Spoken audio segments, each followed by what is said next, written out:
Monster Hunter Wilds is changing. As a matter of fact, I believe this has been one of the entries in the series that has benefited from some of the fastest turnaround times when it comes to implementing community feedback, which, in my opinion, that's a good thing. And there's a lot of good things happening around Monster Hunter Wilds right now. We're going to be talking about them, some of the latest event quests that were just added, some of the changes that they're doing to their core philosophy around some of the events, which I really didn't expect. We're going to be talking about all that. So if you're interested in Monster Hunter Wilds, make sure to subscribe at the bell notification icon. And if you eventually end up enjoying this video, don't forget to leave a like because it really helps out.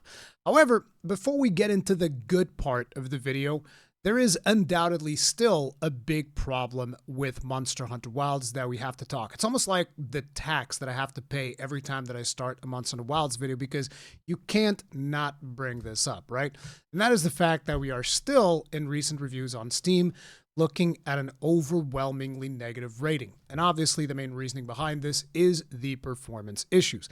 Now Capcom is trying to do some things about the performance issues, but they're still not solved. So some of the things that were done during Title Update 2, which I've already talked about, are they've improved like support for the LSS4 technology, FSR4 technology, as well as multi-frame generation on NVIDIA DLSS and all of that. And it's like, look, I look at some of these changes and I think to myself, it's like, if this wasn't too much trouble to implement, fine, whatever. Do it so that people can have better upscaling, so that people can have better frame generation, sure, whatever. But the thing to me is, the big changes that I want to see is more stuff in line with this. Adjusted the amount of VRAM used with texture streaming, resulting in reduced overall VRAM usage, because this is what I believe actually improved performance significantly for a lot of people with Title Update 2. And I guys may be wondering, but Rurikhan, I've heard online that like Title Update 2 actually made everything worse, because I've seen a bunch of videos where people are talking about, oh, Title Update 2 actually completely destroyed the game. Title Update 2 has made performance worse across the board.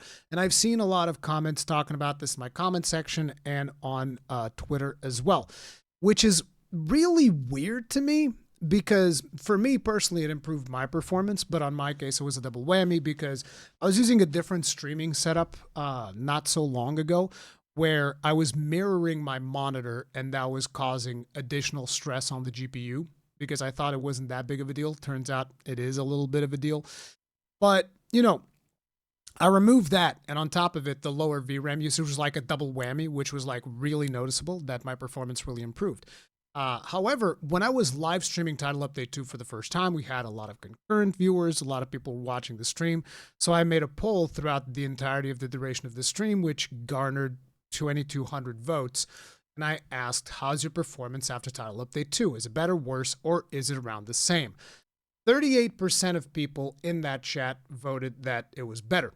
10% of people voted that it was worse. 51% of people voted that it was the same. So the overwhelming majority of people basically said it really didn't change much, but you can clearly tell that there's a higher percentage of people that said the game was better. Now, I'm not making, affirmations saying, oh, people are lying or something like that. I just find it weird because it was better for me. It was better for 38% of people in my audience, and the people to whom it wasn't better, most of them it was the same.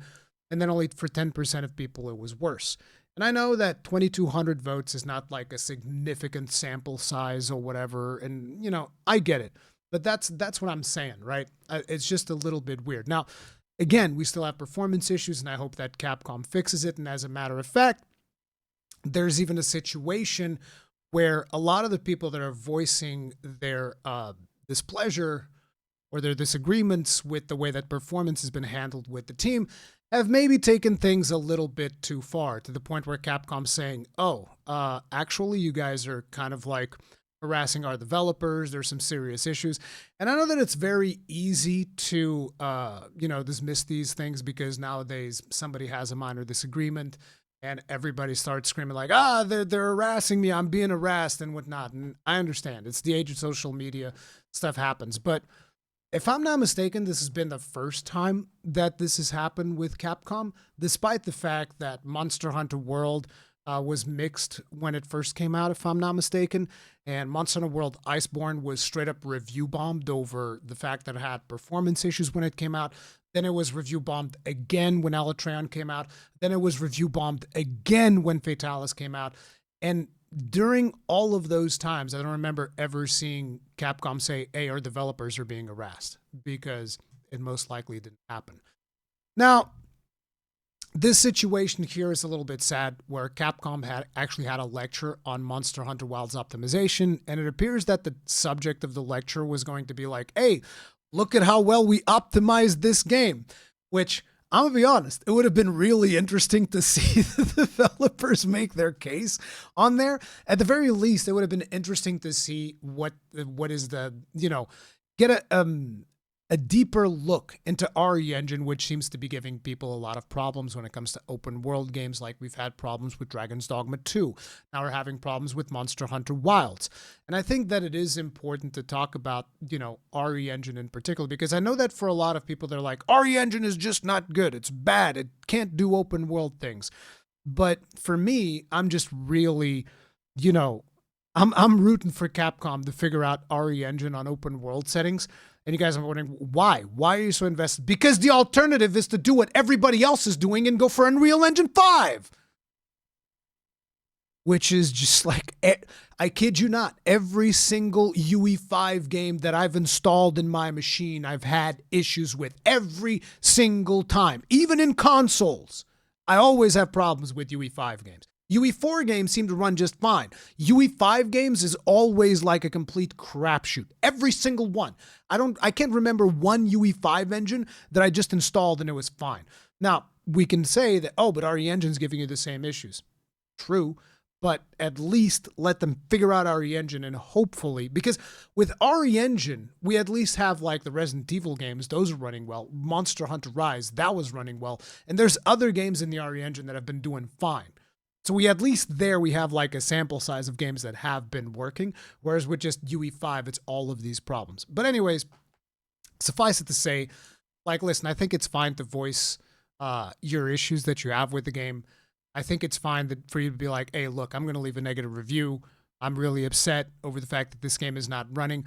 But the moment that you cross over the threshold and you start like harassing devs and supposedly sending like death threats and stuff like that, that's not okay. Okay, I hope this goes without saying. I've criticized plenty of video games. I've never sent a death threat to a developer. I've never wished harm upon a developer. I might have wished financial harm on some publishers, absolutely, but not like actual physical harm to anybody, okay?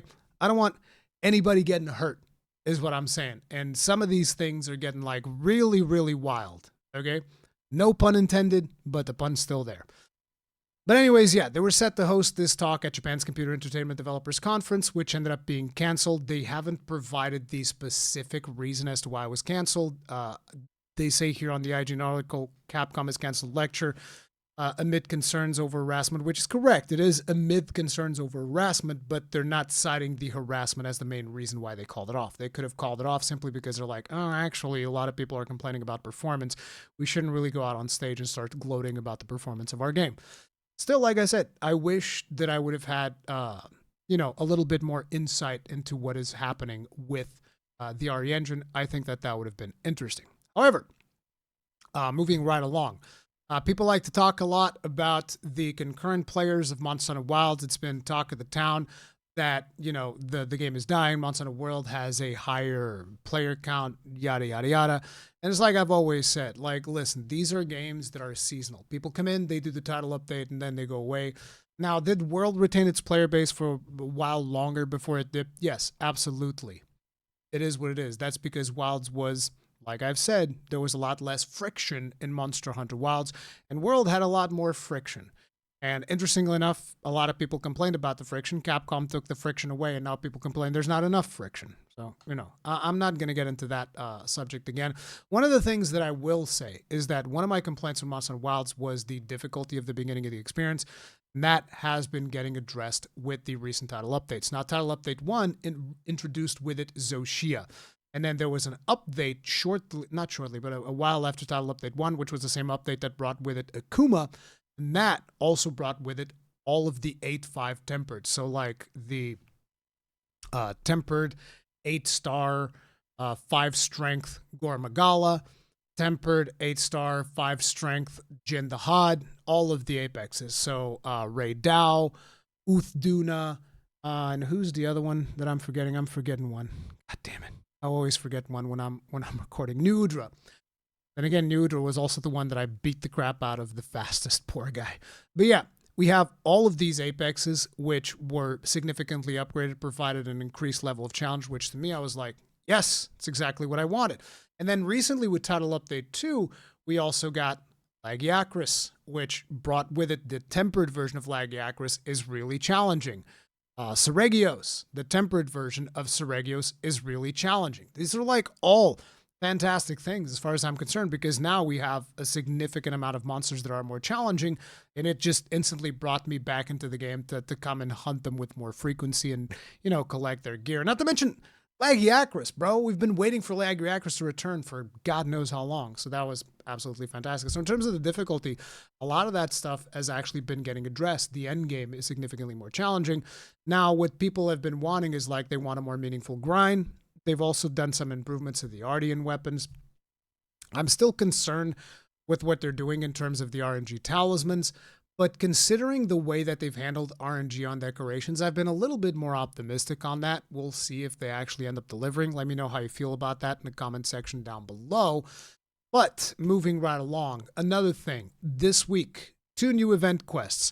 First one, face off against Fiery Nudra in the event quest, an Inferno Laid Bare, and you're going to be getting this armor piece that allows you to basically show your chest. So you can go and fight monsters bare-chested, which is really friggin' cool in my opinion. So that's another layered armor that we get by doing an event quest. Then they've also added a challenge quest for Mizutsune. I haven't done any of these because I've been really busy. Stay until the end of the video if you want to know what I've been working on. Yeah, a challenge quest for Mizutsune, and this is another one of those that's going to give you like 3 different pendants. I definitely need to go do this one because I got the one from Ray Dao.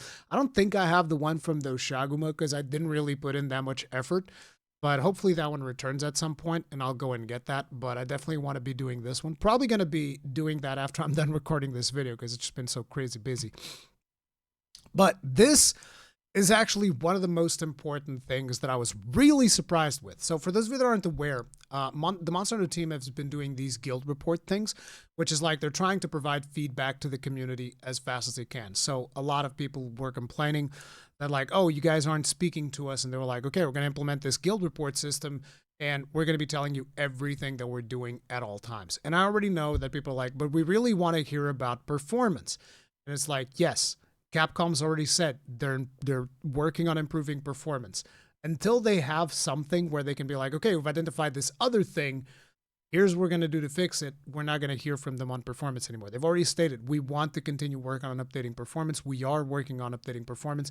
They just haven't been able to do it better than what they've done so far.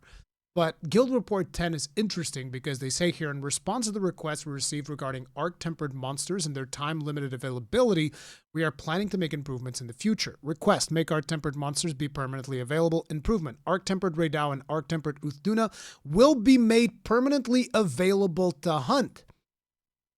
That was surprising to me because I always thought that their whole thing with both with World and with Wilds was to have these seasonal events, which will get people together, you know, to kind of like do the seasonal events, then they go away, then they come back and they get the community together again. But it seems like they're just going to make them permanently available like traditional event quests, which in my opinion, good thing. I'm not particularly opposed to either of the models that they're doing because I'm usually going to be around whenever these things are happening. But I understand it for a lot of people, like maybe you're on vacation, maybe you're really swamped with work and don't have time to play, and it kind of sucks that you miss out on facing off against the arc-tempered monsters. So they say here, arc-tempered Raydao will return on July 23rd with the Festival of Accord. Flame Fet will be permanently available from that day. Oh, wait. For a second there, arc-tempered Raydao will return on July 23rd with the Festival of Accord, Flame Fet, and will be permanently available from that date. So the Flame Festival will not be available permanently, but arc-tempered Raydao will. The event quest that is available now will end on July 16th. So basically on July 23rd, you get a permanent arc-tempered Raydao. Arc-Tempered Uthduna will be permanently available from July 23rd, which is actually ahead of schedule. I believe it was only coming on July 30th, but basically they're going to be bringing both of them at the same time. They're considering making the event quest for the upcoming Arc-Tempered monsters and other event quests permanently available as well. So this is one of the things that I was saying earlier in the video marks a significant shift in Capcom's philosophy with event quests, because in Monster Hunter Rise and Sunbreak, we've had permanent event quests, but that was kind of like largely seen as one of the portable Monster Hunter titles. So this makes sense because people are playing it on the go. You don't want to have to like authenticate with a server online to get the quest, You just download it and you play it whenever you have time. Makes sense. However, usually with Wilds and with World and Wilds, we see these more as like seasonal events in, games that have that type of seasonality to them. So I didn't expect them to actually make this switch, but I'm excited about that because that's actually really good. You just get, you get your event quests and you do them whenever you feel like doing them. That's the proper way. That's the better way of doing it as far as I'm concerned. I definitely preferred it that way during Rise and Sunbreak, but I understand the appeal of getting the whole community together at a specific date. Like, hey, it's spring. Everybody get together, do the event quest. But yeah, just having them be permanently unlocked, like have them released during these, during these seasonal festivals that you're doing, and then just let them stay there forever. I think it makes sense. I think that's the better way of doing it. The team is committed to listening to your feedback and making further improvements to Monster Hunter Wilds. Thank you for your support. You can see here, Arc-Tempered Raidao ends on July 16th and then comes back on July 23rd. So we're not going to have Arc-Tempered Raidao for a week and then he just stays there forever. And then Arc-Tempered Uthduna comes July 23rd and also stays there forever, which is a good change as far as I'm concerned. Now, another thing that has been happening is the weapon design contest. One of my live streams, I went through a lot of like the entries of the weapon and the weapon entry contest. It was the one where it was ahead of the Capcom showcase, if I'm not mistaken. So if you guys want to check that out, we did that, went over a lot of the weapons. We have all of the weapons that were announced here. So we have this great sword, which actually, at least I think that's a great sword. Looks really good. We have this hunting horn. That looks pretty nice as well. We have, what is this? No, this looks like a long sword. Yeah, this is a long sword. The Edge of Oblivion, powered by a tiny black hole. It's the tiny black hole. What could go wrong? Winter Moon Needle. Nettle Jetty's Sting. I gotta admit, this one's pretty cool. It's like a little jellyfish design for a lance. That's pretty sweet. Then we have the Charge Blade here. This Charge Blade looks absolutely phenomenal. Looks like it's going to be a Frost Charge Blade. I think that the design of this is gorgeous. One of the most beautiful weapons there. Singularity Divider also looks pretty cool. People really into the whole black hole stuff. It's like, I'm going to make black weapons with black holes. This, I think, might be the coolest looking weapon, the Shatter Seal. I think it looks really, really cool. And it's got a really neat concept where the more you charge it, the more, whole it becomes. And it's like completely shattered whenever it's not charged. So that's interesting. Looks like they're planning on doing like some type of special VFX whenever you land a True Charge Slash. Again, I think this one might be one of the coolest designs. We have another Charge Blade here, Sunrise's Aria. It's not really my kind of thing, but it looks good. We have some really fluffy dual blades. We have another hunting horn. Lots of hunting horn submissions. We have a night lamp. I'm not really into this one. We have, what is this? Oh, this is another insect glaive. Oh, people really into insect glaive, despite the fact that, insect glaive has like its controller issues. Another insect glaive. We have switch axe here. Where were we on this one? Then what is this? A hammer? No, it's another hunting horn. Jesus, lots of hunting horns. Okay, this Sailor Moon looking Charge Blade. I almost want to vote for this one, dude. Have Wada run around with a Sailor Moon shield, dude. A cake hammer with a Sacred and Palico on top. That's interesting. We have this Peacock Gun Lance, which I was actually surprised that this is the one that they selected. Because, as you guys can imagine, I saw a lot of Gun Lance designs. And I'm gonna be real, this looks great and all, but like, listen, bro. Listen, from Zen Jirakun here. Like it's not even like, bro, like it's not even a competition, okay? The Royal Arclight, in my opinion, deserve this way more. Like, look at this design, bro. It is so badass. This is like one of the coolest gun lenses I've seen in my life. So yeah, it was a little bit, oh man, if we were only gonna have one gun lens center, like, listen, this looks great. Whoops, bang the microphone.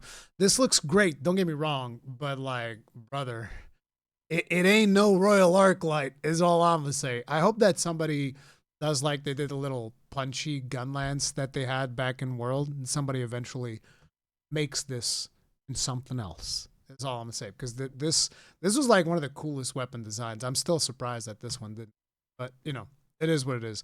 Then you have the boot hammer, which is like a big boot that's a hammer. Okay.